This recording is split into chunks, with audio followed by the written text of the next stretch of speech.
Hey everyone, Magnus here. In today's video, we're going to see how we can make our guitar hook a little bit more interesting. The song that we're using today is called Ocean. I released it a few weeks ago. The guitar hook of the song is the main element, so it really had to sound good. Anyway, without further ado, let's take a look.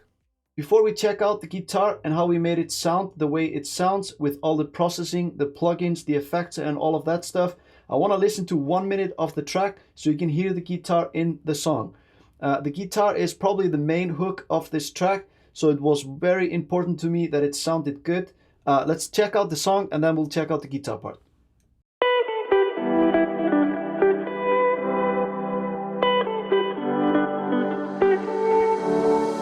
By the ocean side, together, see the shining stars get brighter. Through the highest waves we find our way until the tide is high.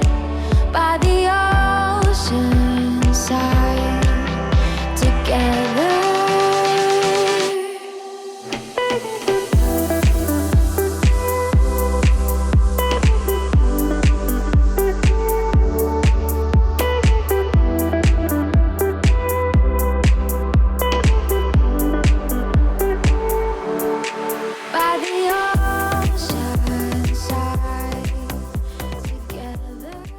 So we got the guitar hook loaded up. We want to make sure it sounds as good as possible because it's the main hook of the track.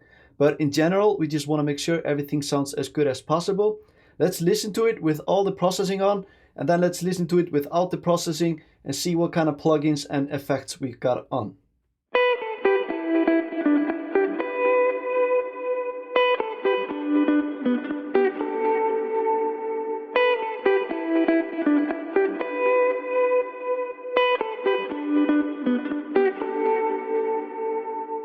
Okay, this is what it sounds fully processed. Now let's take a look with no processing going on or no effects. I must warn you, it doesn't sound pretty. Let's take a listen.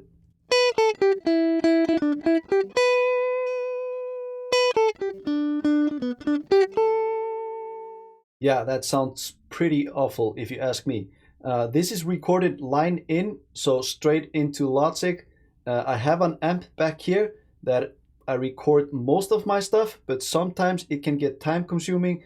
And sometimes I just want to get something down. I don't want to set up the mic and all that stuff. So sometimes I'll record line in and then I'll process it from there on out. And that's what I did with this track. And I think it turned out pretty good actually. So let's check out the processing that I have on the track. We've got EQ from FabFilter Pro. So it looks like I've taken a lot of lows and a lot of highs. Okay, let's take a look at the compressor that we have. We've got FabFilter again. Let's listen to it with the EQ and compressor on.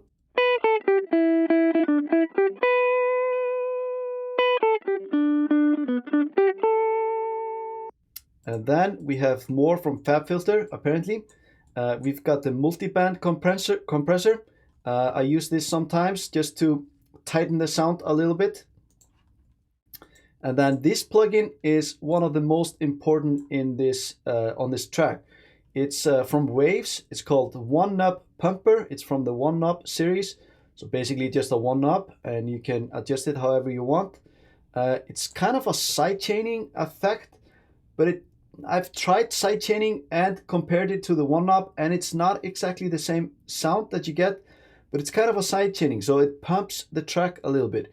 So let's listen to it with the one knob on and see if you can hear the difference.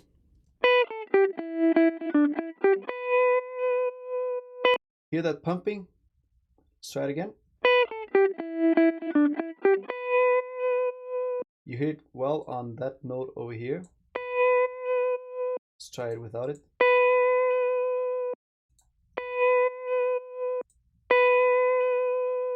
So really makes a lot of difference for the track. I really like that pumping feel. And then we've got some OTT just to compress it even more. Even though we have multiband compressor over here, we've got a lot of compression going on, obviously. And then we've got Valhalla Vintage Verb. Nothing much to see here. I've probably adjusted some of these things for the guitar. Can't really remember. Some low cut of the EQ. Might have taken some of this. Not really sure. And then we've got Echo Boy Jr. from Sound Toys. And we've adjusted it so it makes sense for the track. And then we've done some automation as well. We've got, well, this is from the Valhalla Verb automation. So at the end, the reverb, we get some more reverb at the tail. And then we've done, yeah, it looks like we've just taken some of the highs. Maybe I planned on doing something with the automation and didn't do it, but we've got a little bit going on. And then at the end here, we've got Waves Stereo Imager. So we went from this, let's take all these out, and to that. It's amazing what you can do with processing a line-in guitar track that doesn't have anything on it. And then what I usually do, once I'm done with creating a sound like that, I'll go to settings and I'll save the channel trip settings. So it looks like I have, from this session, I have 2 guitars here, guitar sounds.